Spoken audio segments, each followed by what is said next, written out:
conférence en ligne sur toute la partie investissement immobilier vers la France.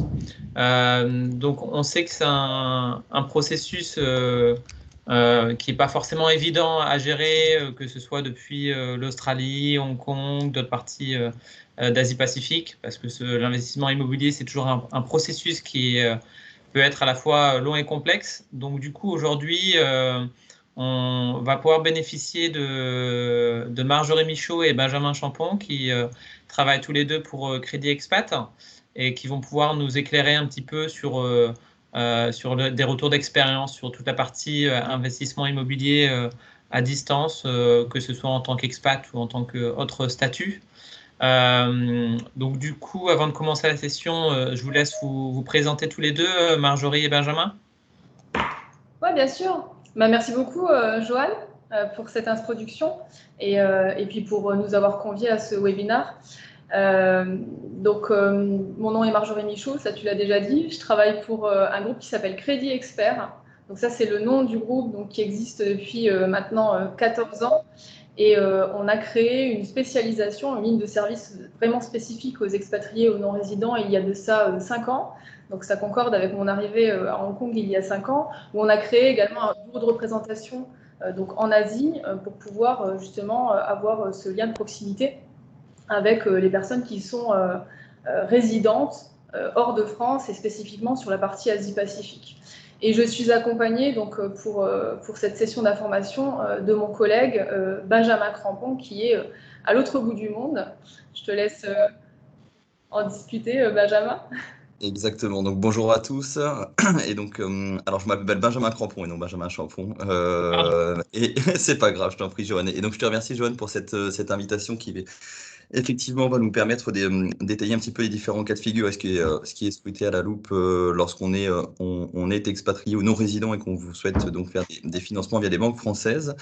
Et donc, comme Marjorie, effectivement, donc je représente la société Crédit Expat. Et donc, cette fois, moi, je suis à Paris, notamment ce qui facilite la gestion des dossiers qui peuvent émaner des États-Unis, d'Afrique, du Moyen-Orient ou d'Amérique du Sud, puisque Marjorie, elle va plutôt se concentrer notamment sur l'Asie et l'Océanie. Super, merci à tous les deux. Avant de commencer la session, on voulait vous proposer un petit questionnaire pour connaître un petit peu vos attentes et puis pour mieux vous connaître aussi.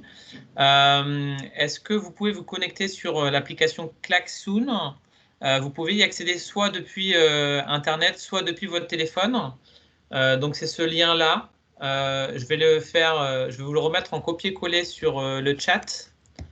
Comme ça, vous pourrez y accéder facilement. Hop, je le remets tout de suite. Et ensuite, je le réaffiche à l'écran. Comme ça, vous pourrez le voir aussi.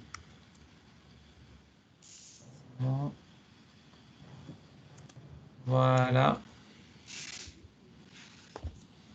OK, je vous l'ai mis sur le chat. Donc, je vous propose de vous connecter là-dessus. Faites-nous signe si tout est OK, si ça passe bien pour vous.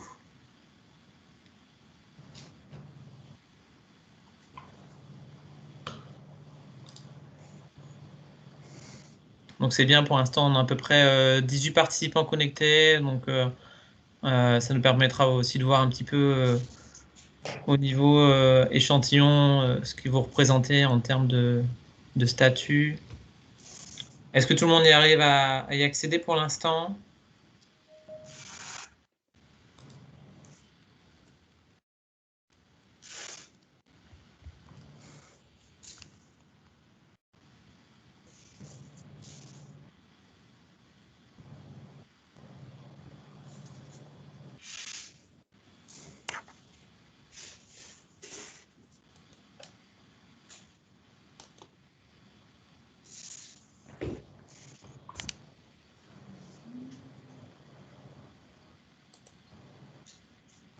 Ok, donc j'ai Ben, Loïc, Desmarino qui ont réussi à se connecter.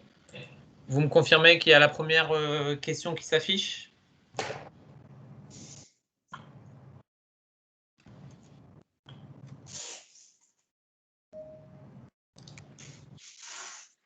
Loïc, ça fonctionne?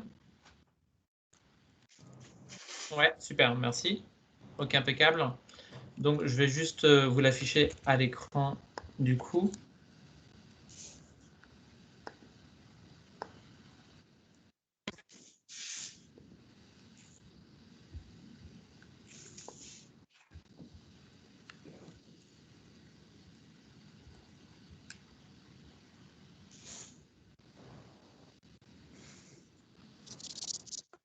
Donc, je vois qu'il y en a 5 qui ont répondu. Parfait.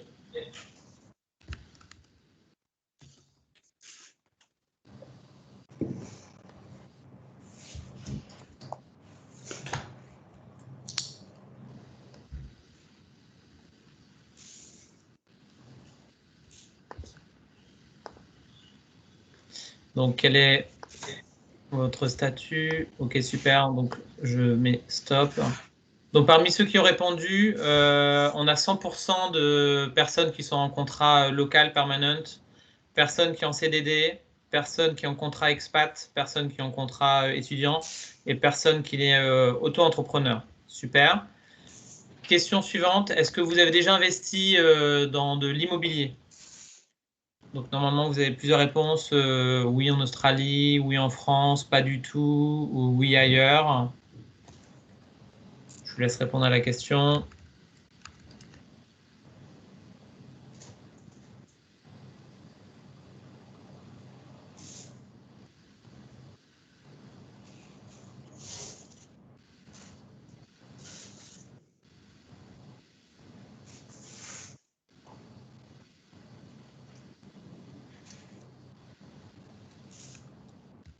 Ok.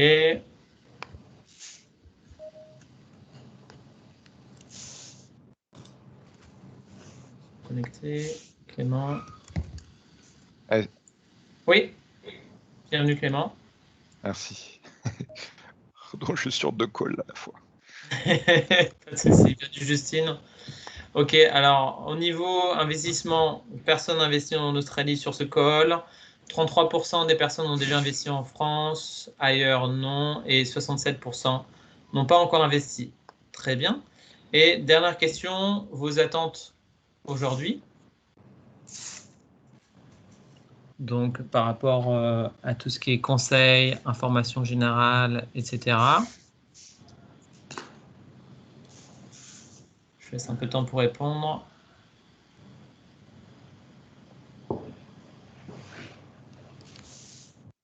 Pour ceux qui viennent de nous rejoindre, on fait juste un petit sondage avant de commencer la séance pour savoir un petit peu où les gens en sont en termes d'investissement et aussi d'attente. Voilà, dernière question. Alors, donc, côté UFE, pas forcément, 100%. Pour avoir des infos sur tout ce qui est investissement immobilier sur la partie française, 75% intéressés sur comment calculer son target budget en termes d'investissement vers la France. Et puis, Market Trends, Info General Mortgage, voilà. Ok, merci pour ce petit sondage rapide, super. Avant de continuer, juste un petit mot sur l'UFE. L'UFE, on a pour vocation de vous accompagner sur toute l'Australie et ailleurs dans le monde sur différentes problématiques, que ce soit sécurité sociale, santé, vie d'expat, on organise des événements culturels. Donc c'est vraiment une association pour vous représenter en tant que Français expatriés dans le monde. Donc on organise régulièrement des événements, y compris des catch-up, des drinks, etc. Donc tous les événements qu'on organise sont toujours gratuits. On propose juste de devenir membre UFE qui coûte à peu près une cinquantaine de dollars chaque année. Pour nous, ça permet de faire vivre l'association et puis d'organiser des gros événements. Les conférences en ligne, ça coûte pas d'argent, mais par contre, après, on organise parfois des événements live ou des festivals où là, forcément, il y a des enjeux d'assurance, etc., qu'on a à payer. Donc, ces petites cotisations font des montagnes pour nous, donc c'est important aussi. On voulait vous passer le message. Donc pour adhérer, rien de plus simple, c'est ufe.org/adhésion et vous pouvez sélectionner l'Australie, New South Wales lorsque vous cliquez sur ce lien. Au niveau des prochains rendez-vous UFE, on a un Drinks UFE à Sydney du côté de Circular Quay qui aura lieu le premier mercredi du mois, donc en l'occurrence, ça sera le 2 juin.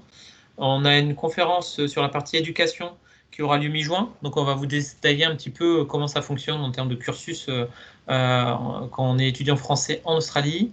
On est en train d'essayer d'organiser la fête de la musique pour le 20 juin. Ça aura lieu sur Manly, dans les Northern Beaches. Événement gratuit qui va se dérouler entre 9 h et 16 h. Et l'idée, c'est faire vraiment un peu comme la fête de la musique en France, événement festif, convivial.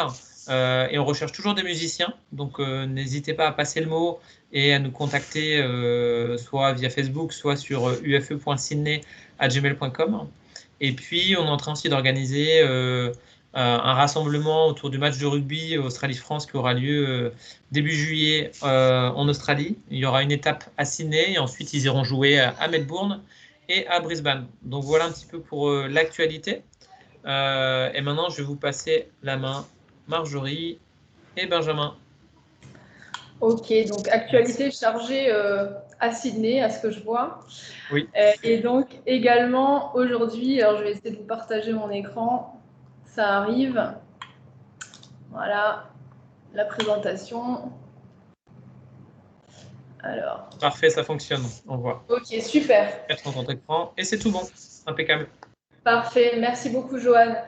Donc merci à tous déjà pour votre présence aujourd'hui. On voit que le thème de l'immobilier, c'est toujours un thème assez brûlant pour la communauté expat.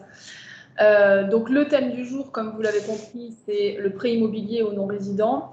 On va passer en revue en fait les différents critères d'accès pour les non-résidents auprès des banques françaises.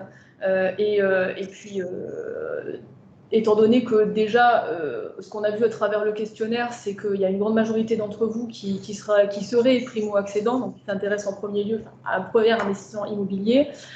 Et donc, on va s'intéresser, et ça tombe pile dans votre objectif, à la façon dont on va pouvoir calculer une enveloppe de prêt. Donc, quel est votre budget cible et quels sont les critères qui sont pris en considération par les banques françaises pour pouvoir vous octroyer un prêt immobilier, tout simplement. Alors, ce que je vous propose à travers cette présentation, c'est qu'on puisse passer en revue ces différents points et qu'on garde les questions pour la fin, histoire de bien couvrir déjà tous les sujets, parce que vous allez voir, on a quand même pas mal de thématiques à aborder aujourd'hui. Donc, pour démarrer, de façon assez succincte, déjà un petit mot sur le groupe Crédit Expert. Donc, comme vous l'avez compris, Crédit Expert, Crédit Expat, c'est tout simplement d'un côté le nom du groupe et de l'autre côté la ligne de service au sein du groupe qui est spécialisée sur les expatriés et les non-résidents. Donc, le groupe Crédit Expert, c'est un groupe qui existe depuis 14 ans. On a été créé en 2007. C'est un groupe qui compte une soixantaine de collaborateurs qui sont répartis entre la France et le Luxembourg, qui sont les territoires sur lesquels on a des autorisations de courtage auprès des banques, et également Hong Kong avec le bureau de représentation auquel je suis moi-même attachée pour la partie Asie-Pacifique. Donc Crédit Expert, le groupe, c'est un groupe qui a passé le cap du milliard d'euros de financement avec grande fierté en 2019, et pour réaliser son activité, qui compte sur 70 partenaires bancaires qui nous octroient des financements pour nos clients et avec qui on travaille bien sûr de façon quotidienne. Alors ce qui est important de noter ici, c'est 70 partenaires bancaires. Oui, c'est beaucoup, on travaille avec beaucoup de banques françaises, la plupart des banques françaises, mais il faut savoir que pas toutes ne se positionnent sur le créneau de l'expatrié et du non-résident pour des raisons qui sont assez évidentes. Quand on habite à l'autre bout du monde, qu'on n'a pas ses salaires domiciliés en France, qu'on n'est pas un client du quotidien pour une banque française, évidemment, ça peut représenter un intérêt très limité pour certaines banques. Et nous, on va s'intéresser aujourd'hui, bien sûr, aux partenaires bancaires qui vont pouvoir vous permettre d'accéder au crédit immobilier, parce qu'il y en a, et il y en a suffisamment pour qu'on puisse faire un courtage efficace et vous proposer des possibilités de financement. Mais avant toute chose, alors je reviens au sommaire, il faut savoir quels sont les critères d'accès au crédit immobilier pour les non-résidents, puisque oui, on peut y accéder, mais il faut aussi pouvoir passer le filet, je dirais, de l'accessibilité au crédit. Et puis pour cela, il y a des éléments bien spécifiques qu'on va reprendre dans le détail un peu plus tard avec Benjamin. Deuxième étape, on va s'intéresser à une partie un peu plus mathématique. On va calculer ensemble une enveloppe de prêt type pour que ça vous donne un petit peu des tuyaux pour pouvoir le faire éventuellement vous-même, ou bien sûr nous solliciter par la suite pour vous aider à le faire. Et on va terminer sur une partie, on va dire, qui a plus un lien avec le calendrier de l'obtention du prêt. C'est une question qui revient quand même assez régulièrement. C'est combien de temps ça prend de déposer un dossier en banque et d'obtenir un financement. Et on va voir toutes les étapes qui sont à franchir pour pouvoir devenir propriétaire. Puis on pourra terminer, comme je vous disais, par une session questions-réponses. Alors, on démarre avec l'accès au crédit immobilier, la partie un peu plus théorique, et on voulait démarrer déjà avec quelques notions qui ont vraiment un lien avec la situation actuelle et à la lumière de la situation sanitaire aujourd'hui et du Covid-19. Donc, qu'est-ce que ça a changé? Ça fait maintenant 14 mois qu'on est dedans. Alors, bien sûr, il y a des effets négatifs, on les connaît tous, on va pas revenir sur la situation globale, économique, sanitaire, etc. Mais par contre, du point de vue du financement, nous, ce qu'on a pu observer, c'est bien sûr une partie de délai qui a été assez sensible. Et surtout, lors de la période du confinement l'année dernière, en mars-avril, où on a vu les banques dans des situations complètement inédites, à devoir se réorganiser, mettre en place du télétravail, avec toutes les règles de confidentialité qui sont propres au domaine bancaire et qui n'ont pas facilité les choses. Donc là, c'est certain qu'au niveau des délais, on a constaté ce prolongement, on va dire, de la durée de traitement des dossiers, voire pour certaines banques un arrêt complet en fait, du traitement des dossiers pendant une période qui était quand même assez limitée, puisque c'était plutôt la durée du confinement. Donc aujourd'hui, c'est plutôt de l'histoire ancienne. On peut constater pour certaines banques, évidemment, des délais qui peuvent être un peu longs, mais qui sont plus dus au volume d'activité, puisqu'il y a quand même un grand nombre de demandes sur la partie non-résident, qui crée un volume de dossiers assez important. L'attention, elle doit être plutôt portée sur l'endettement, parce que c'est vraiment l'endettement qui est le critère qui a le plus changé pour nous depuis l'arrivée de cette situation sanitaire. Et c'est là-dessus, en fait, qu'on a un vrai focus aujourd'hui, puisque quand, avant Covid, on pouvait monter sur des taux d'endettement après projet qui pouvaient aller jusqu'à 38, 39, voire 40%, même au-delà pour certains profils, parce qu'on pouvait prendre en considération dans la balance d'autres critères, comme le reste à vivre. On va revenir là-dessus également. Aujourd'hui, on est, je dirais, capé sur un taux d'endettement plafond qu'on ne peut pas dépasser, ou alors qu'on peut dépasser, mais sur une dérogation assez exceptionnelle. Donc voilà, donc l'endettement, ça a été vraiment le gros élément qui a changé la donne ces derniers mois. Évidemment, le reste à vivre également, on y porte beaucoup plus d'attention. Donc c'est quoi? C'est la différence entre vos revenus et vos charges, tout simplement. Et certains secteurs d'activité qui ont été plus touchés par la crise, notamment l'aéronautique, le tourisme, qui peuvent on va dire, engendrer une attention particulière pour certaines banques qui y voient un risque un petit peu plus important que par le passé. Alors, d'une façon générale, mon troisième point sur les points négatifs, c'est vraiment la plus grande exigence des banques au regard de la qualité des dossiers. Aujourd'hui, avec le volume d'activité, un risque supplémentaire qui est considéré sur des dossiers, ce qu'il faut, c'est vraiment que le dossier arrive en banque de façon tout à fait claire, transparente et limpide pour le partenaire bancaire. C'est aussi pour ça que souvent, en tant qu'intermédiaire, on a un peu la priorité. C'est parce qu'on arrive justement avec un filtre qui est déjà fait et un dossier déjà bien constitué. Donc malgré tous ces points, on va dire plutôt négatifs, pas forcément négatifs, mais je dirais auxquels il faut vraiment prêter attention, on a quand même observé des améliorations qui sont tout à fait notables. Alors la première amélioration, c'est déjà la plus grande flexibilité organisationnelle des banques. Ce qu'on a pu constater, c'est que certaines banques, au mois de mars 2020, ont été complètement chamboulées par la situation, complètement inédite, qui a causé des difficultés qu'on a mentionnées tout à l'heure. Et clairement, ce qu'on a vu, c'est que malgré tout, on a vu certains partenaires bancaires rebondir, réouvrir les vannes après un délai qui n'était pas si long finalement par rapport à la situation, et puis exercer de façon tout à fait normale par rapport au contexte. Donc on voit aussi qu'on est toujours dans un marché qui favorise une politique de taux bas, de taux d'emprunt bas, Et ça, maintenant, ça fait quand même un certain nombre d'années. Hein. Je pense qu'on est sur notre 5e année de taux bas, alors ce qui a tendance vraiment à booster le marché de l'immobilier. Alors bien sûr, ce qui booste aussi le marché de l'immobilier, c'est la force de la valeur immobilière qu'on a encore constatée en période de crise. L'immobilier, ça reste encore et toujours l'investissement préféré des Français. Et ça a d'autant plus d'importance pour nous, non-résidents, qui cherchons vraiment à capitaliser, à préparer notre avenir, à préparer notre retraite. Donc ça fait toujours plus de sens. Et puis, un élément qui est quand même assez intéressant pour nous, non-résidents, ce sont les dispositions particulières pour la signature d'actes à distance. Alors, ce qui avait été mis en place de façon provisoire jusqu'au mois d'août 2020, mais qui a été repris de façon permanente avec un décret du 20 novembre 2020 qui pérennise en fait la possibilité pour les notaires d'établir un acte notarié avec comparution à distance. Donc ça veut dire quoi? Ça veut dire que vous pouvez signer une procuration tout à fait à distance et que vous n'avez plus besoin de vous déplacer en France pour signer votre acte authentique, puisque vous pouvez signer une procuration à présent à distance à partir du moment où le notaire a mis en place le dispositif adéquat.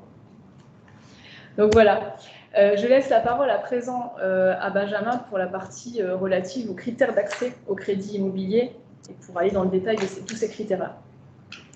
Oui, exactement. Donc, à l'instar des résidents français, les banques sont forcément très attentives à la situation professionnelle de chacun des emprunteurs. Et donc, forcément, elles vont déjà regarder eh bien, le type de contrat qui est en place. Si on est sur on va dire un simple contrat d'expatriation, si on est sur un contrat local, si on est sur un contrat permanent, sur un contrat à temps plein. Donc, vraiment, chaque situation sera scrutée à la loupe par les banques et les propositions seront forcément adaptées à la situation donc de contractuelle de chacun des emprunteurs. En tout cas des candidats à l'emprunt, puisque forcément, il y a en tout cas un gros point commun, c'est que aucun des candidats à l'emprunt ne devra être en période d'essai systématiquement. Voilà, c'est quelque chose qui sera forcément prépondérant dans l'analyse qui sera effectuée par la banque, notamment vis-à-vis de l'ancienneté. Et aussi, on aura l'occasion d'y revenir, mais sur les situations d'exercice en nom propre ou d'entrepreneuriat, également, ce sont des éléments qui sont très prépondérants dans l'analyse qui sera faite par la banque du dossier de financement qui lui sera arrivé. Donc, comme l'a dit Marjorie, on a aujourd'hui notamment, on a plusieurs indicateurs, on a deux qui sont extrêmement forts dans l'analyse d'un dossier de financement. On a la capacité d'endettement, donc qui, comme l'a dit tout à l'heure Marjorie, correspond tout simplement donc au ratio de charges sur les revenus qui vont être acceptés par la banque. Aujourd'hui, grâce à des mesures, on va dire, d'assouplissement des règles d'octroi du HCSF en 2020, on est passé globalement à 35% d'endettement autorisé par les banques. Et on a également donc un deuxième indicateur qui est le reste à vivre, qui va être tout simplement le revenu résiduel par foyer, une fois que l'ensemble des charges ont été acquittées par l'ensemble des actifs du ménage. Forcément, encore une fois, ce sont des éléments qui peuvent varier en fonction des politiques des établissements à un autre, et également en fonction de la composition du foyer, forcément. Une banque n'aura pas du tout les mêmes exigences en fonction qu'on soit sur un foyer qui soit composé de 2 personnes ou qui soit composé de 5 personnes, puisqu'il y a, admettons, 3 enfants dans le foyer, donc forcément qui correspond à des charges supplémentaires qu'il faut être en mesure donc de prévoir. Juste également quelque chose qui était indiqué, donc dans certains cas, effectivement, on peut dépasser, certaines banques peuvent dépasser 35% d'endettement si le reste à vivre est assez important, mais c'est de plus en plus rare dessus, suite justement aux différentes recommandations du HCSF en fin 2019. Voilà, c'était quelque chose qu'on retrouvait beaucoup plus auparavant, qui aujourd'hui est réalisé, on va dire, de manière tout à fait marginale plutôt par les banques, même si ça reste malgré tout possible dans certains cas. Quelque chose également donc, qui est forcément strictement nécessaire, en tout cas de plus en plus demandé par rapport à ce qui était potentiellement réalisé auparavant, c'est l'apport qui est requis. Donc encore une fois, ça varie de manière assez considérable en fonction des politiques de financement de chacun des établissements bancaires, puisque globalement, elles vont raisonner par une logique de ce qu'on appelle de LTV, donc de loan to value, qui va être tout simplement le rapport entre le montant du prêt et la valeur du bien qui va être accordé. Donc, on va dire que les banques qui seront les plus souples, admettons, vont accepter d'avoir une LTV qui va être à 100%, ce qui va dans ces cas-là dire que globalement, la banque va accepter de financer 100% de la valeur du bien, et ce qui impliquera que pour l'emprunteur, on est juste finalement à apporter l'ensemble, la totalité des frais annexes liés à l'opération d'acquisition. Donc les frais annexes, on aura l'occasion d'y revenir tout à l'heure, mais globalement sont les frais de notaire, les frais de dossier, les frais d'agence si vous passez par une agence IMO dans le cadre de l'acquisition du bien ou dans frais de chasseur d'appart, etc. Donc voilà, c'est vraiment l'ensemble des frais qui sont liés à la fois à l'opération d'acquisition et l'opération de la mise en place du financement pour réaliser cette acquisition. Et donc, comme je disais, d'autres établissements, eux, vont avoir une politique qui va être basée donc, sur la LTV également, mais qui va être différente et qui va être, par exemple, donc, pour juste voilà, donner deux cas concrets, certaines banques qui vont limiter leur LTV donc, à 90%, ce qui implique mécaniquement d'avoir les frais annexes plus 10% d'apport, lorsque d'autres vont autoriser maximum une LTV, par exemple, à hauteur de 80%, donc, ce qui, encore une fois, mécaniquement, va impliquer un apport donc, de 20% plus les frais annexes. D'accord. Donc ça, ainsi de suite, et ainsi de suite, pour arriver, on va dire, jusqu'aux banques les moins souples qui vont limiter leur LTV, admettons, jusqu'à 50% de la valeur du bien. Et également, donc, un point donc, extrêmement important qui est les contreparties. Alors, je ne vais rien vous apprendre quand je vous dis que comme toutes les entreprises, les banques ont une finalité économique et lorsque forcément elles financent une clientèle de non-résidents, elles le font dans un unique but de pouvoir capitaliser sur le développement futur d'une relation commerciale. Aujourd'hui, comme l'a dit tout à l'heure Marjorie à juste titre, et ce depuis quelques années, on est dans un contexte de taux faibles. Et donc, ce qui implique forcément une diminution assez considérable des marges d'intermédiation que les banques pouvaient pratiquer et qu'elles pratiquent aujourd'hui. Donc, c'est-à-dire que globalement, pour faire très simple, elles gagnent beaucoup moins d'argent sur le crédit qu'elles pouvaient en gagner dans les années passées. Et aujourd'hui, donc clairement, lié à cette conjoncture économique, les banques n'ont absolument pas vocation à en faire du prêt sec, comme le faisait par exemple un établissement qui était le Crédit Foncier de France, qui est un établissement qui appartenait au groupe BPCE, qui est le groupe Banque Populaire Caisse d'Épargne, et qui a fermé ses portes en 2018 et qui donc n'était pas une banque, mais qui était purement un établissement de crédit. Donc c'est pour ça qu'aujourd'hui, elle demande systématiquement des contreparties d'épargne financière, qui encore une fois va varier en fonction des établissements bancaires, mais si on peut tenir un propos qui soit malgré tout assez général, mais qui puisse refléter la réalité du marché, on peut dire qu'elle demande en général 10% du montant du prêt avec un minimum de 20 000 euros qui soit déposé donc, dans leur livre. Et encore une fois, donc ça, on pourra y revenir tout à l'heure, notamment si vous avez des questions sur le sujet, mais effectivement, il peut y avoir beaucoup de variations en fonction du dépôt qui sera demandé, de la forme du dépôt sur les supports qui seront proposés, notamment ou mis à disposition pour les candidats à l'emprunt. Et bien évidemment, donc, au-delà de la contrepartie épargne, bon, là, ce qui est beaucoup plus, on va dire, traditionnel et classique, forcément, elle demande également la détention d'un compte chèque au sein de la banque pour y prélever tout simplement les échéances de prêt et éventuellement y domicilier les revenus locatifs si on est sur un projet d'investissement donc immobilier à but locatif.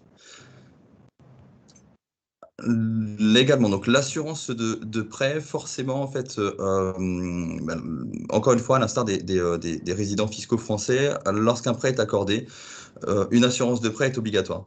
Alors, ce qui va changer par rapport à ce que vous avez peut-être connu, vous avez peut-être entendu par rapport à ce qui se pratique sur le marché français, les garanties, très généralement, sont demandées, les garanties des assurances emprunteurs, pardon, qui sont demandées sont un petit peu minorées par rapport à ce qui peut être demandé lorsqu'on est résident français, puisqu'elles se limitent globalement au décès et aux pertes totales irréversibles d'autonomie. C'est-à-dire qu'on ne retrouve pas les garanties d'interruption temporaire de travail, avec notamment des franchises, etc., qui pouvaient être variées en fonction de l'activité et également des politiques des banques. Donc de manière tout à fait transparente, c'est quelque chose qui a un coût beaucoup moindre forcément que lorsqu'on est résident fiscaux français, puisque, comme je disais, mécaniquement, étant donné qu'il y a des garanties qui ne sont pas présentes sur ce type d'assurance, on va avoir un coût qui va être minoré. Et bien évidemment, je le précise également, forcément, l'assurance tombe également sous la loi Hamon ou l'amendement Bourquin. On aura l'occasion d'y revenir tout à l'heure si certains souhaitent avoir des informations, mais ce qui veut dire que vous n'êtes pas marié avec un contrat d'assurance pendant toute la vie du prêt, que vous pouvez, grâce à certains dispositifs, dont les deux que je viens de citer, pouvoir notamment changer d'assurance emprunteur à n'importe quel moment. On va voir qu'il y a également plusieurs points d'attention particuliers qu'il faut appréhender lorsqu'on émet une demande de financement. Le premier, c'est les travaux.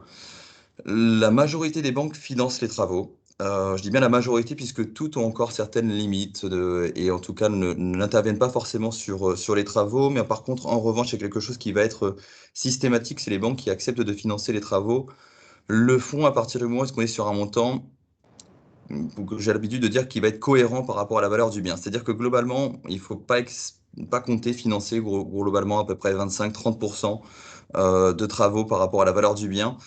Voilà, ça c'est quelque chose qui va être assez commun, assez général aux banques qui vont financer donc les travaux. Et également, c'est pourquoi j'insiste sur ce montant cohérent, puisqu'aujourd'hui il y a une émergence notamment de beaucoup de projets qui impliquent de fortes rénovations, donc de forts montants de travaux, et où est-ce que justement les banques ne vont pas retrouver cette marge de sécurité vis-à-vis donc des garanties qui vont être prises sur le bien immobilier et donc par rapport au montant du prêt qui va être accordé.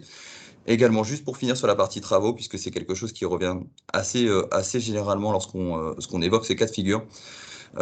Il est possible, je dis bien il est possible de mettre des différés d'amortissement pour pouvoir réaliser les travaux sur le prêt lorsqu'on va effectuer la demande d'emprunt, ce qui forcément va permettre de pouvoir, on va dire, réaliser les travaux avec sérénité et surtout de pouvoir après donc attendre que les travaux soient terminés pour pouvoir mettre le bien en location et donc générer des revenus locatifs. Donc, comme tout à l'heure, je disais également, le deuxième point qui est très particulier, c'est la situation d'entrepreneur. Pour ce segment, il faut être tout à fait transparent dessus. C'est beaucoup plus dur de trouver un financement. Et ce que vous soyez gérant d'une PME, que vous soyez simplement en exercice en nom propre, les banques commerciales écartent très souvent ces dossiers, car de manière tout à fait concrète, soit elles ne savent pas faire ou elles ne veulent pas forcément étudier des liasses fiscales qui seraient différentes aux normes comptables sur lesquelles elles ont l'habitude de travailler en France. Euh, Seules certaines banques privées peuvent intervenir, mais dans des conditions qui sont très spécifiques et donc sur lesquelles, si certains notamment sont intéressés pour avoir on va dire les conditions d'intervention de certaines banques privées sur ce segment, on pourra répondre à toutes vos questions avec plaisir en fin de webinaire. Également, quelque chose qui est extrêmement important et qui va être prépondérant dans l'analyse du dossier de financement, c'est le mode de détention. Donc, dans le mode de détention du bien, ou en tout cas de l'achat, j'entends par là, en gros, si les candidats à l'emprunt sont des personnes physiques ou des personnes morales. Les personnes physiques, c'est évidemment donc comme vous ou moi qui voudrait acheter par exemple en nom propre un bien immobilier pour le mettre en location pour en faire sa résidence secondaire. Donc ça, forcément, c'est, on va dire, ce qui est pratiqué de manière majoritaire. Ensuite, beaucoup de personnes, beaucoup de candidats à l'emprunt sont notamment intéressés pour des raisons soit fiscales ou soit tout simplement patrimoniales, de vouloir réaliser les opérations euh, via une personne morale. Et donc là, forcément, la personne morale, c'est beaucoup, encore une fois, aujourd'hui, conjoncturellement, c'est beaucoup plus compliqué d'obtenir un financement. Pourquoi? Parce que, et on aura encore l'occasion d'y revenir si vous souhaitez avoir plus d'infos sur le sujet, mais c'est-à-dire qu'aujourd'hui, la Banque de France a inséré, on va dire, dans les années 2000, des garde-fous, initialement des garde-fous, via des taux d'usure, et qui fait que les banques ne peuvent pas proposer des prêts dont le TAEG, le taux annuel effectif global, dépasserait ce taux d'usure. Et la problématique où est-ce qu'on fait, où on fait face ce sont par exemple des SARL ou des SCI qui souhaiteraient emprunter, c'est qu'on n'est pas sur le même barème des taux d'usure qui sont appliqués, qu'on soit donc en personne physique ou en personne morale. C'est-à-dire que globalement, aujourd'hui, pour les prêts qui seront réalisés de 2 à 20 ans, on a un point de différence d'acceptation, notamment sur les taux d'usure. Donc c'est pour ça qu'aujourd'hui, de manière tout à fait concrète, c'est beaucoup plus compliqué d'emprunter en SCI ou en SARL lorsqu'on est non-résident. Un autre élément, les conditions suspensives. Les conditions suspensives, c'est tout simplement donc un dispositif qui permet d'apporter une protection à l'acquéreur d'un bien immobilier, notamment lorsqu'on va y insérer, donc quand on déclare avoir recours à un prêt bancaire, c'est tout simplement quelque chose qui va permettre de sécuriser, de se sécuriser si jamais on faisait face à un ou plusieurs refus de prêt, donc qui forcément allait rendre impossible l'opération d'acquisition. Les conditions suspensives, donc dans ces cas-là, sont datées. Et donc, nous, forcément, en tant que courtier, on a quelques prérogatives et quelques conseils là-dessus qui peuvent avoir leur importance. C'est-à-dire qu'aujourd'hui, les conditions suspensives, le minimum légal qui doivent être mentionné dans un compromis de vente, c'est 40 jours. Aujourd'hui, 40 jours, c'est extrêmement faible pour pouvoir réaliser toutes les étapes d'une opération de courtage et surtout pour pouvoir recueillir une ou plusieurs offres de prêt qui permettront tout simplement donc de lever les conditions suspensives. C'est pour ça que nous, on insiste vraiment sur ce point pour tout simplement inviter l'ensemble des emprunteurs à faire un travail de pédagogie avec les notaires de manière à insérer à minima 60 jours pour pouvoir trouver une offre de prêt, puisque forcément, lorsqu'on est non-résident, c'est toujours un petit peu plus long dans les démarches et notamment dans les rendez-vous qui peuvent être réalisés donc avec les différents partenaires bancaires. Un autre point, donc les garanties, les différentes garanties. Alors tout simplement, lorsqu'un prêt est accordé par une banque, forcément la banque va prendre une garantie sur un financement. Cette garantie peut être prise sur plusieurs formes.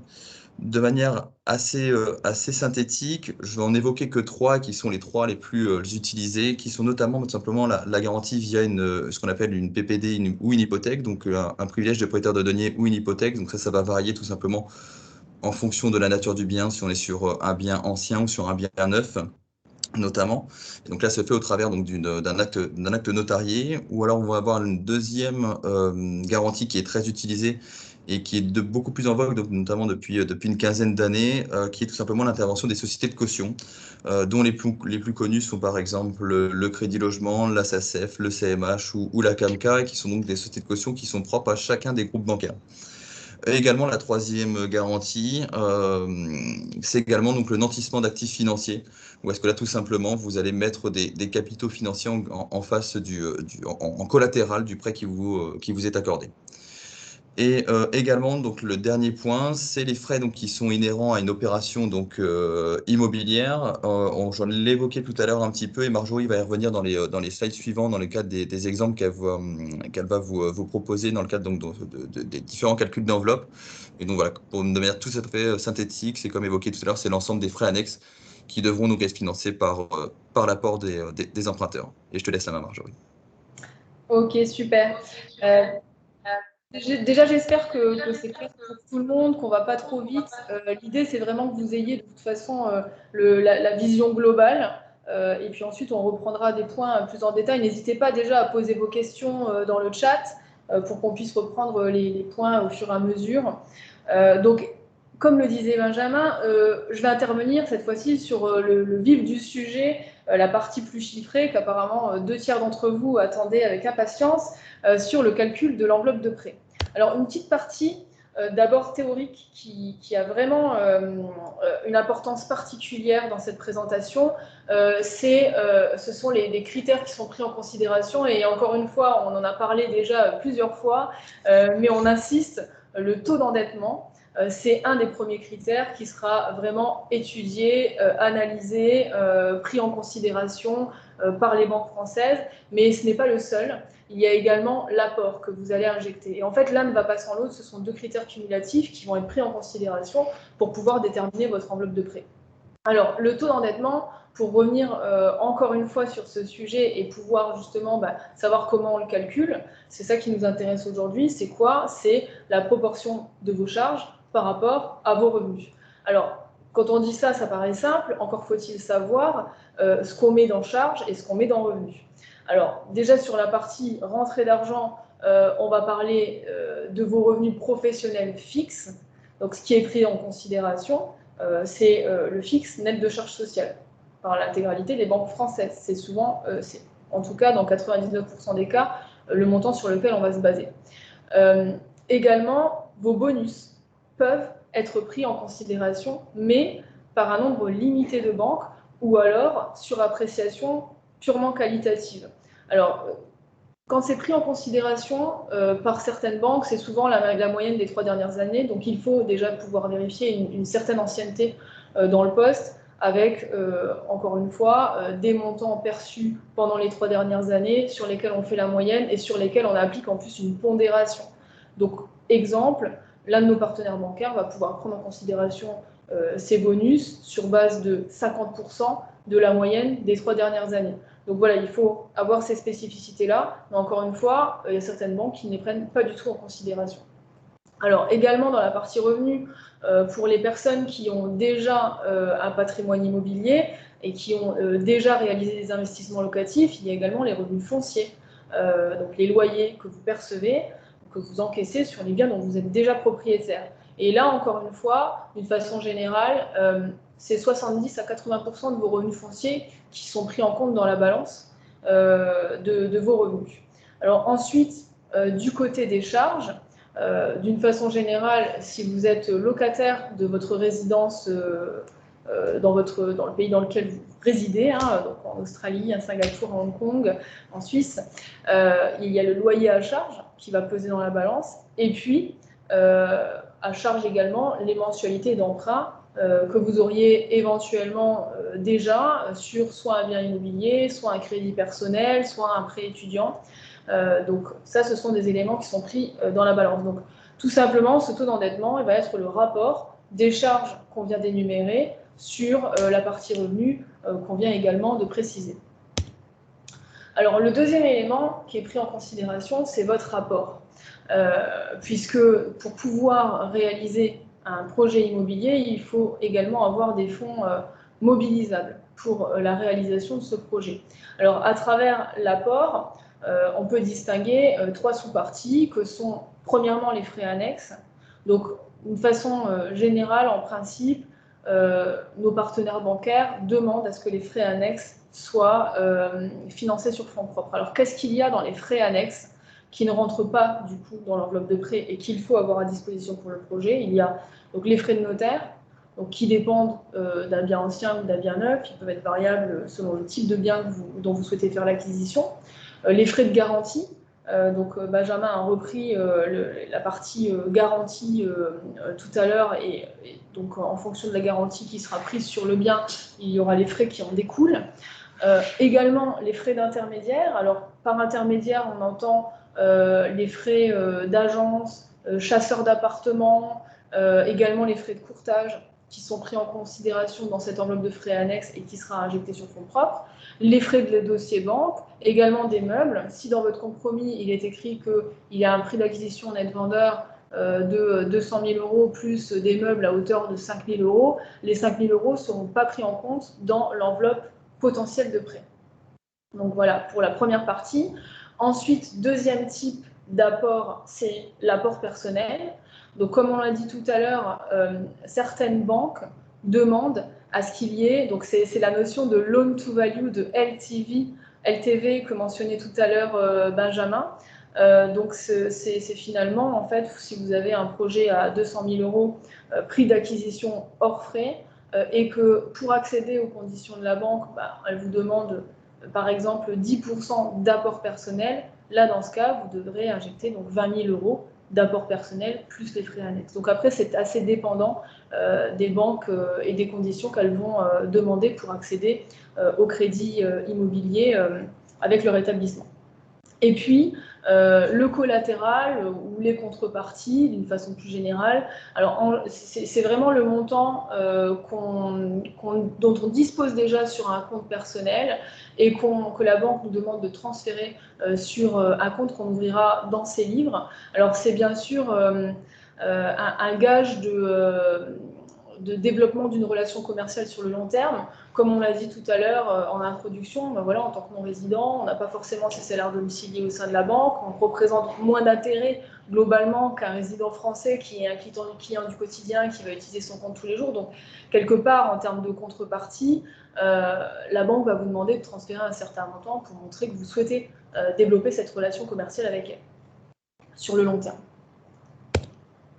Alors, si on passe maintenant à la partie un peu plus chiffrée, alors on va procéder en plusieurs étapes. Premièrement, donc on va partir d'un cas hypothétique d'un couple non résident qui perçoit des revenus professionnels de l'ordre de 15 000 €, qui est également déjà propriétaire d'un bien sur lequel il perçoit des revenus fonciers à hauteur de 500 €. C'est un couple qui paye un loyer de 2 000 € dans leur pays de résidence et attaché au bien immobilier qui rembourse des mensualités d'emprunt à hauteur de 1 000 €. Donc, la question qu'on va se poser, c'est quel est le taux d'endettement? Donc là, calcul très simple, vous l'aurez compris, charge divisée par revenu, et on arrive sur 19,35%, qui est le taux d'endettement classique calculé pour le couple, avec un reste à vivre de 12 500 €. Donc là, c'est un exemple qui est assez intéressant parce que, par exemple, si on avait eu le cas il y a un an et demi, en termes d'endettement, on aurait pu largement dépasser les 35% et on aurait pu pousser vraiment l'enveloppe de prêt un petit peu plus haut. Mais en l'état actuel des choses, donc comme on vous le disait, la question à se poser en premier lieu, c'est quelle mensualité d'emprunt finalement je peux ajouter à ce schéma pour ne pas dépasser un endettement de 35%. Donc là, clairement, le calcul, il est assez simple.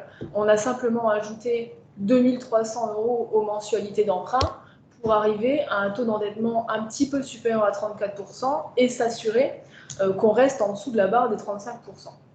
Alors, mon calcul, il est partiellement juste, on va dire, parce que là, si par exemple, ce qu'on n'a pas pris en considération dans ce schéma-là, c'est si le couple souhaite faire un futur investissement locatif, on aurait très bien pu imaginer qu'il y aura des revenus fonciers supplémentaires. Donc, c'est-à-dire, imaginons, on a 1 000 € de revenus fonciers supplémentaires par rapport à l'acquisition qui est visée, et là, dans ce cas, dans les revenus fonciers, on aurait tout à fait pu rajouter 700 ou 800 € pour pouvoir recalculer le taux d'endettement et donc la nouvelle mensualité d'emprunt auquel ils auraient droit.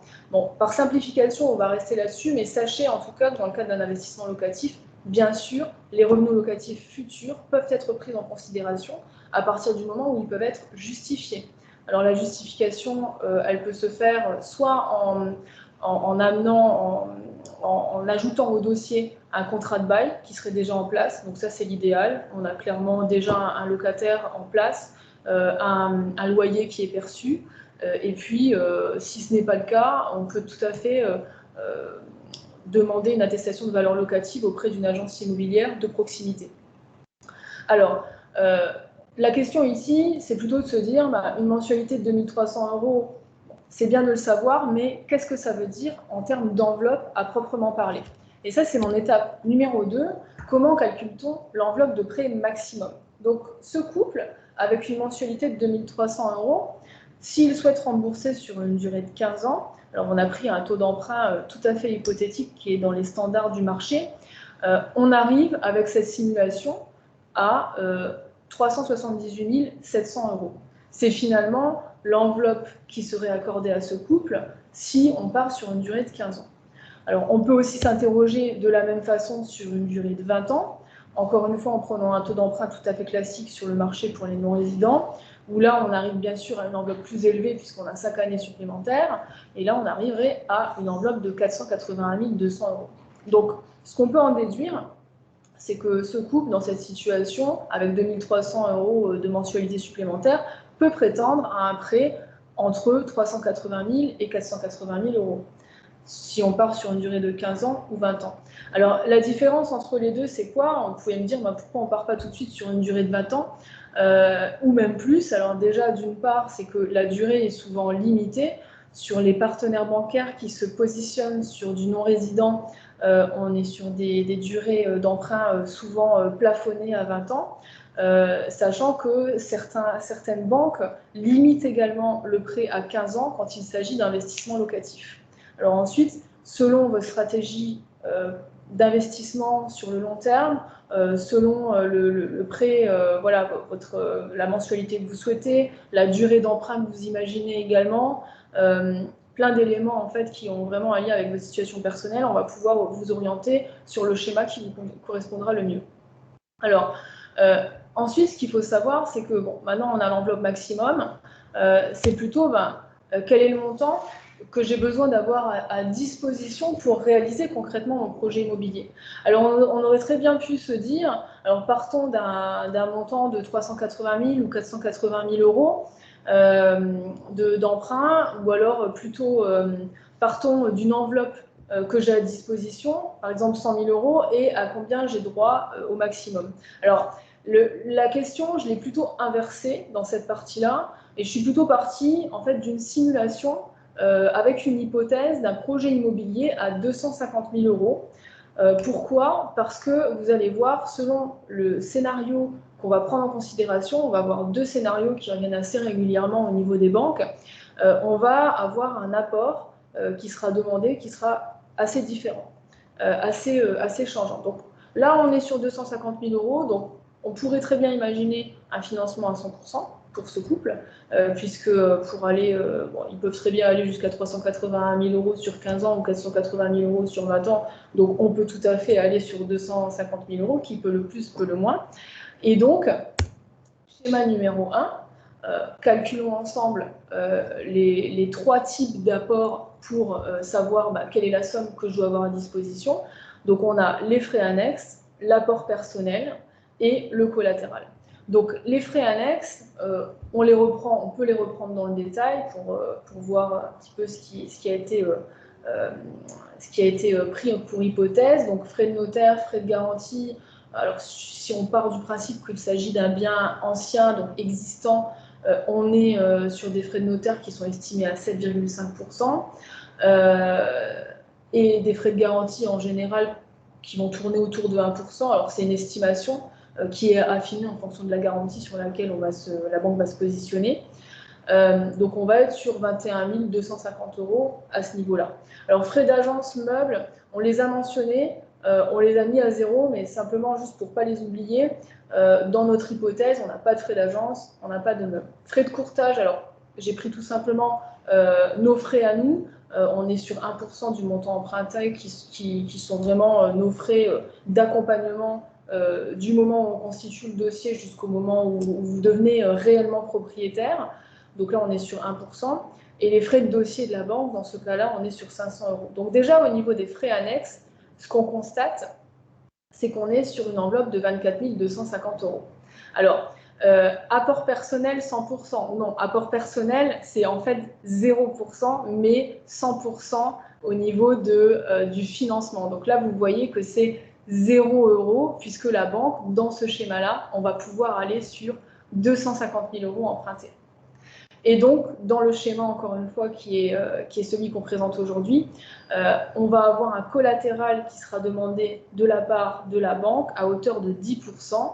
Et souvent, ce qui revient, c'est le minimum de 20 000 euros, comme le mentionnait tout à l'heure Benjamin. Donc, ce qui signifie que dans cette hypothèse-là, dans cette option numéro 1, avec 50 000 euros à ma disposition, je peux réaliser mon projet immobilier. Et dans ces 50 000 euros, ce qu'il faut simplement se dire, c'est qu'il y a 25 000 euros qui restent partie intégrante de mon patrimoine personnel, qu'on me demande juste de déplacer d'un compte A que je détiens déjà à un compte B, qui est le compte que je vais ouvrir auprès de la banque qui va me prêter de l'argent pour ce projet immobilier.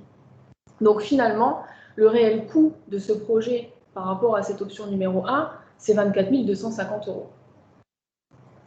Alors, ça, c'est vraiment un exemple qui vous permet d'optimiser en fait l'effet de levier pour les personnes qui ont vraiment envie de profiter des taux bas, et on est souvent sur cette tendance, l'optimisation, l'effet de levier, aller le plus loin possible au niveau de l'enveloppe de prêt.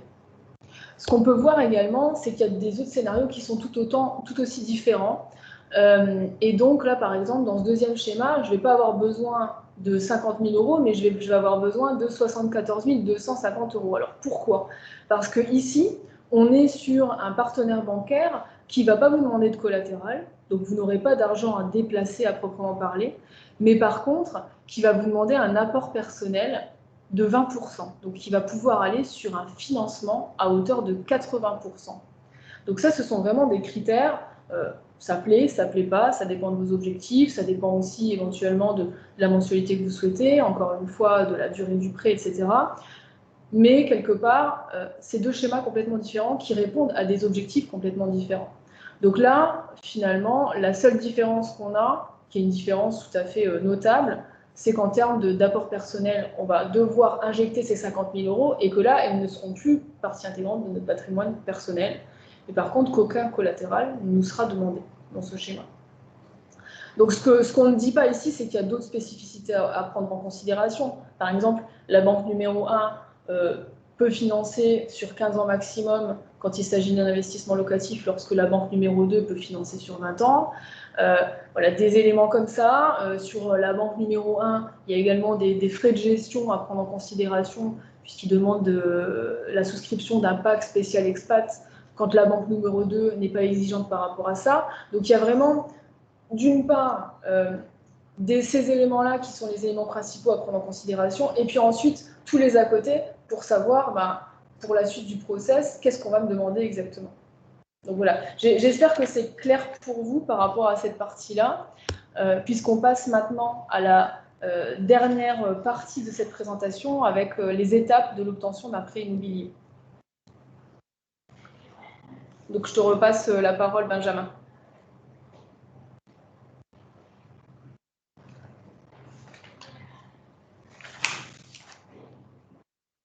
Excusez-moi, j'avais coupé le micro. Marjorie, est-ce que tu peux juste passer sur l'écran suivant, s'il te plaît? Ok, voilà. Donc tout simplement, c'est forcément dans le cadre donc de l'analyse d'un dossier de financement, la première étape qui va être on va dire primordiale et qui est souhaitée donc de pouvoir préparer votre projet en amont.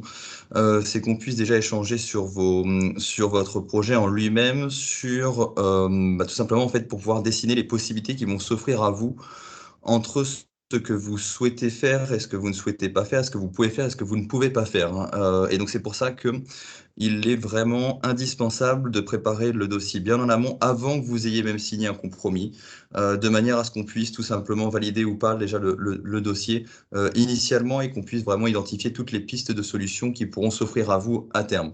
Donc forcément, une fois qu'on a découvert le besoin, on va passer sur la préparation du dossier. Donc ça qui est vraiment quelque chose qui nous concerne uniquement nous, Marjorie et moi, et qui globalement, de manière très synthétique, on va tout simplement, via un dossier qui va résumer votre situation, tant personnel, tant d'état civil, tant professionnel, qui va être une photographie de votre patrimoine avant projet, après projet, avec un commentaire argumenté du projet immobilier que vous avez. C'est avec ces éléments-là qu'on va consulter les banques. C'est-à-dire qu'on n'envoie pas votre dossier intégral avec l'ensemble des pièces que vous avez données dans un premier temps et qui nous ont permis de constituer le dossier. C'est vraiment un dossier synthétique qu'on va nous créer pour pouvoir consulter les banques et ensuite donc rentrer en négociation avec elles de manière à ce qu'elles puissent nous faire parvenir les propositions quand elles souhaitent se positionner.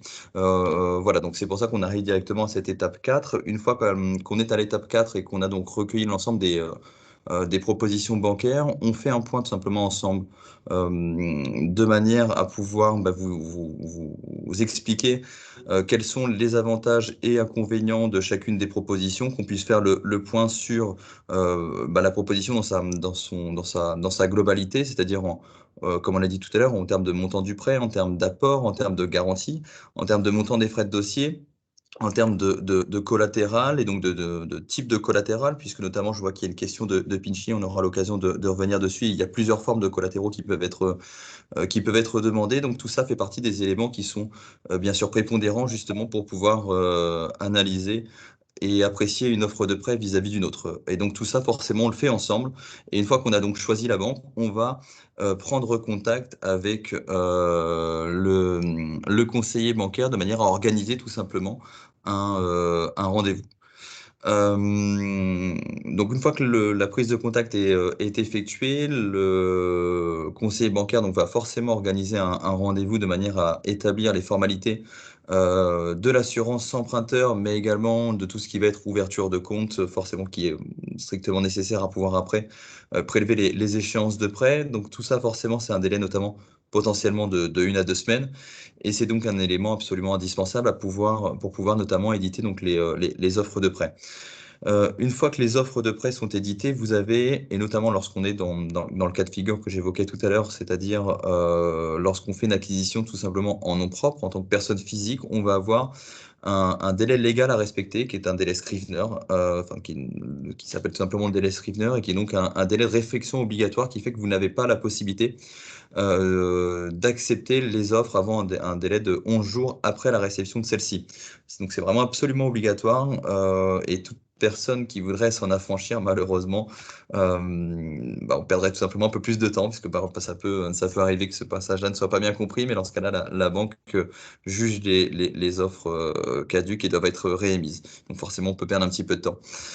Une fois que les offres de prêt ont bien été réceptionnées, qu'elles ont été contrôlées et validées par la banque, ça veut dire que là, on peut faire face donc à une signature très imminente de l'acte authentique de vente, et donc il va être simplement le moment où est-ce que vous allez pouvoir récupérer les clés.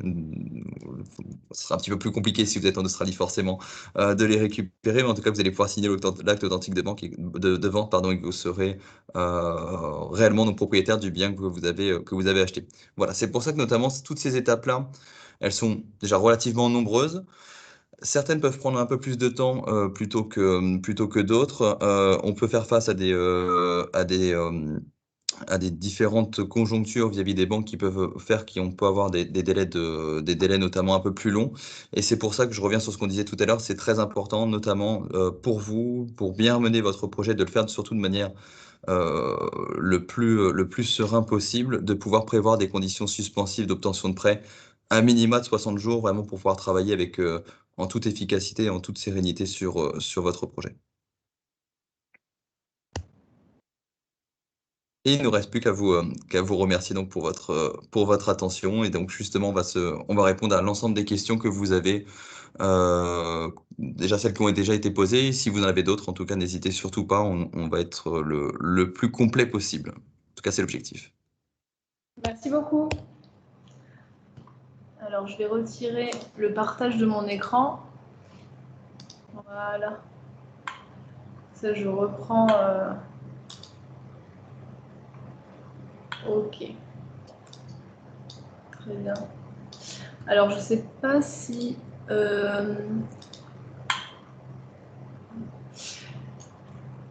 On reprend les questions. Johan, tu veux le faire?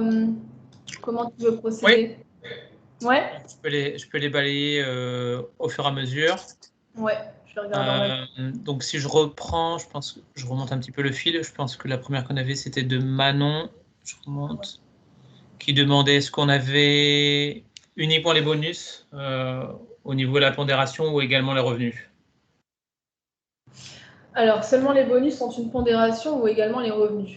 Alors, les revenus professionnels fixes, alors ils ne sont pas pondérés. Par contre, il y a certaines banques qui peuvent prendre une marge une marge de sécurité par rapport au taux de change. Pardon, je ne trouvais plus mes mots. Alors, ce n'est pas le cas de toutes les banques. Il y en a certaines qui le font, d'autres qui ne le font pas. En général, les revenus professionnels fixes net de charges sont pris en considération à 100%. Par contre, voilà, c'est plus au niveau des bonus que là, il y a une grosse différence par rapport à certaines banques qui vont les prendre en considération, d'autres non. Après, si on voit vraiment que c'est un élément indispensable pour pouvoir faire passer le financement, honnêtement, quand on voit que le profil est très bon, que le financement ne peut passer qu'en prenant en considération les bonus, on fait une demande de prévalidation auprès de plusieurs partenaires bancaires avant que la personne ait signé quoi que ce soit. Donc, ce qui nous permet de façon confortable d'avoir déjà un avis. Alors, ça ne vaut jamais un avis définitif, ça c'est clair, mais par contre, au moins, on va pouvoir avoir une certaine sécurité quelque part par email de la part d'un ou plusieurs partenaires bancaires qui nous indiquent son intérêt pour continuer avec ce client, même si on dépasse le taux d'endettement et qu'il prend en considération éventuellement les bonus. Donc voilà, par sécurité, on arrive quand même à trouver des points de dérogation. Ok, super, merci Marjorie. Question suivante de Pinchy qui demande si le montant collatéral est bloqué pendant toute la durée du prêt. Alors là-dessus, il y a 3 cas de figure sur les collatéraux qui peuvent être demandés. Donc je vais être vraiment le plus complet possible. Le premier cas de figure, c'est le fait tout simplement de déposer de l'épargne sur les supports de votre choix, et ces supports-là ne seront pas nantis. Donc ça, c'est vraiment le premier cas de figure, on va dire, où est-ce que la banque est totalement souple. Si vous, j'ai une bêtise, vous avez 50 000 € à déposer par rapport au montant du prêt qui a été souscrit. C'est vous, dans ce cas-là, qui allez décider simplement de savoir sur quel support d'investissement, si vous voulez diversifier cette épargne sur plusieurs supports. En tout cas, voilà, il n'y aura pas du tout de nantissement de ces collatéraux. Et c'est plus vraiment une sorte de gentleman agreement sur lequel vous allez développer la relation commerciale avec la banque. Donc ça, c'est vraiment le premier cas de figure. Bon, allez, si je peux essayer de le quantifier, on va dire que c'est dans 50% des cas, on va dire on peut se retrouver dans cette situation. Le deuxième cas de figure, c'est tout simplement d'avoir une banque qui vous dise écoutez, vos fonds ne seront pas nantis.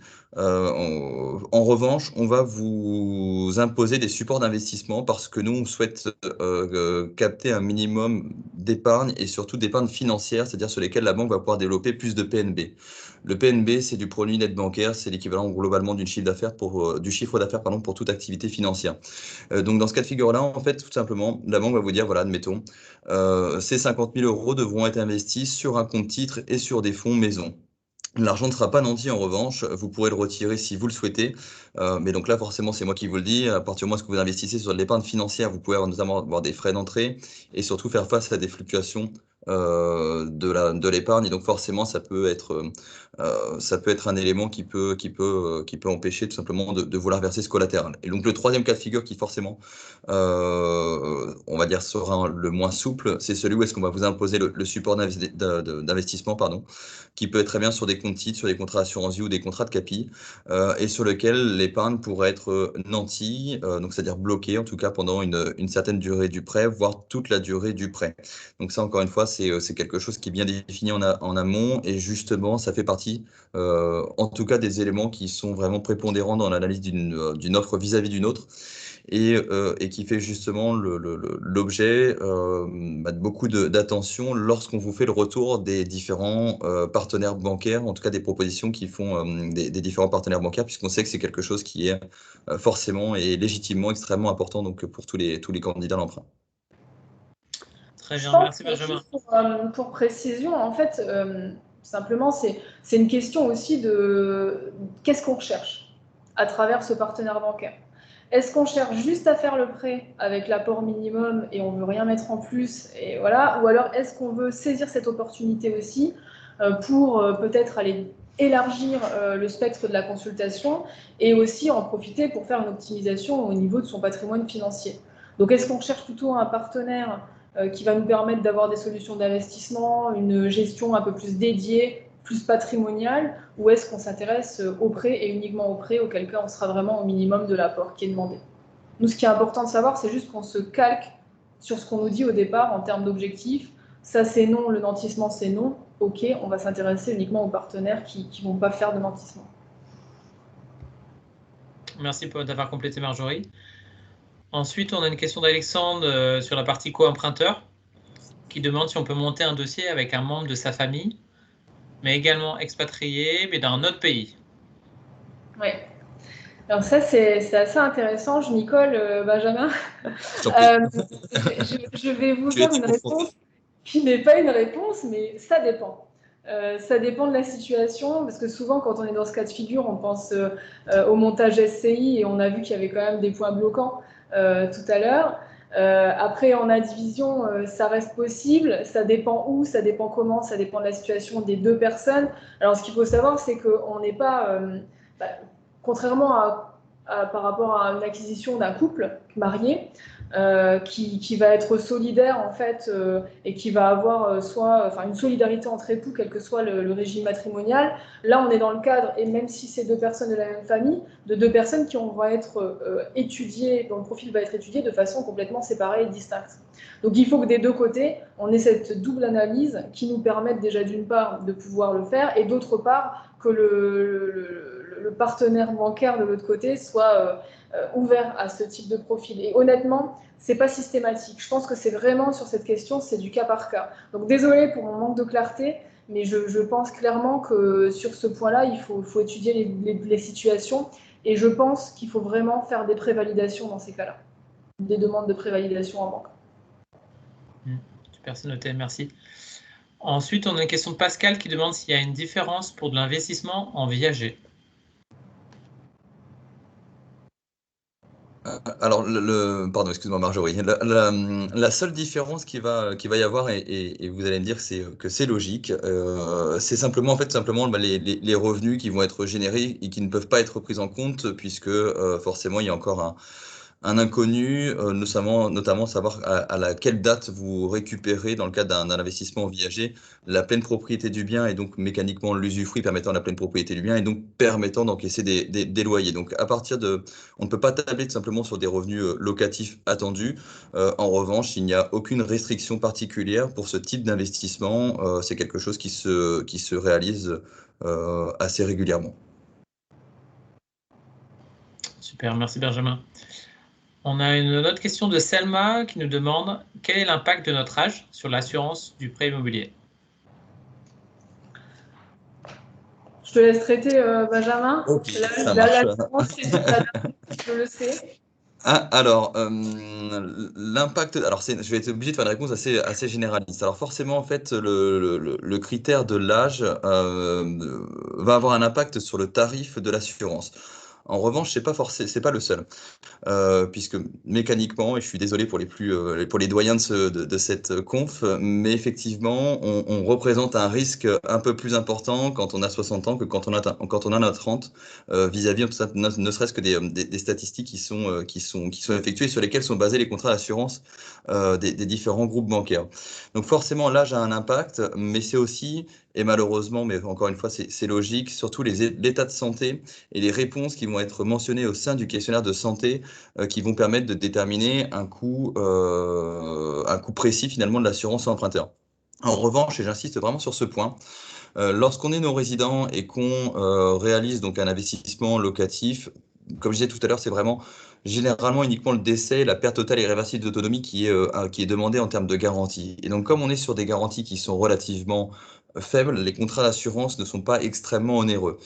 Et juste pour avoir également un propos qui puisse peut-être être utile, en tout cas à certaines personnes qui éventuellement se poseraient la question, il n'y a pas forcément de limite particulière pour les durées de financement en fonction de l'âge des emprunteurs. À partir du moment où est-ce que la banque peut mettre en place un contrat d'assurance qui va couvrir l'emprunteur sur toute la durée du prêt, il n'y a aucune problématique à faire un financement, admettons, de 20 ans, si bien évidemment encore tous les ratios et tous les voyants sont au vert et qu'on aura étudié au préalable, lorsqu'on a 60 ans. C'est absolument pas quelque chose d'impossible à partir du moment où on a un contrat d'assurance qui va couvrir l'emprunteur pendant toute la durée du prêt. Voilà, donc je suis désolé pour cette réponse très vague, mais forcément pour le contrat d'assurance, l'âge et l'état de santé vont avoir des impacts assez significatifs sur l'assurance du prêt.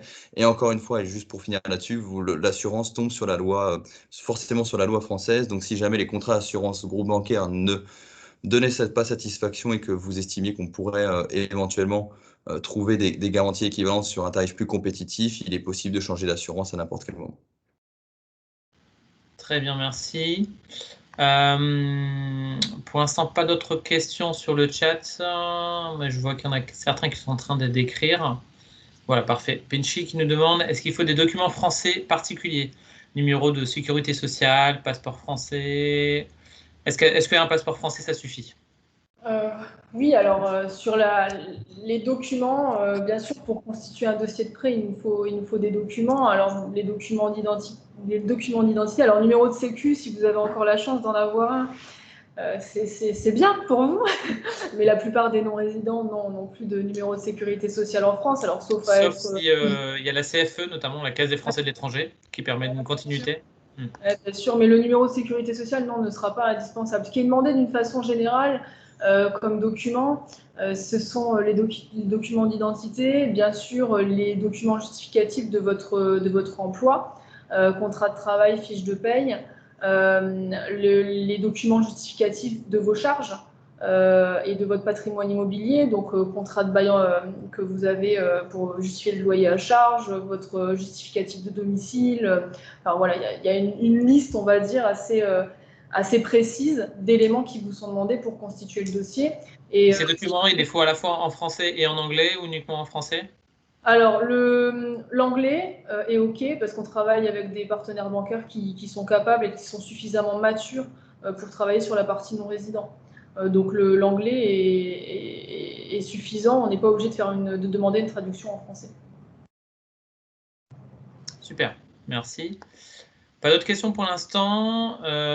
Du coup, en attendant d'avoir d'autres questions complémentaires, je peux partager peut-être vos contacts sur le chat, votre adresse email? Oui, bien sûr, avec plaisir. Très bien, je fais ça. Hop. Plaisir.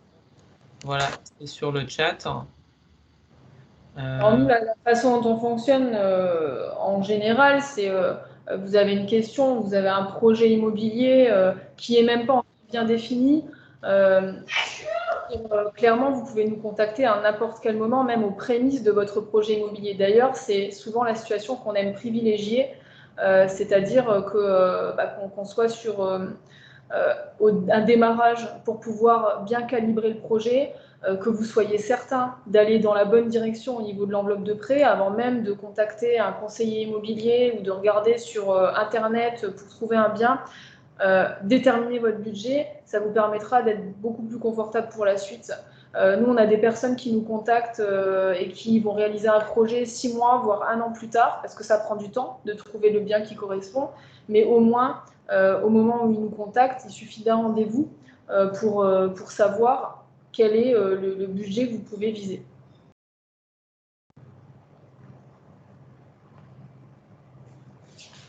Super, pas d'autres questions pour le moment, j'ai l'impression. Donc si c'est bon pour tout le monde, je pense qu'on va bientôt pouvoir clore la session.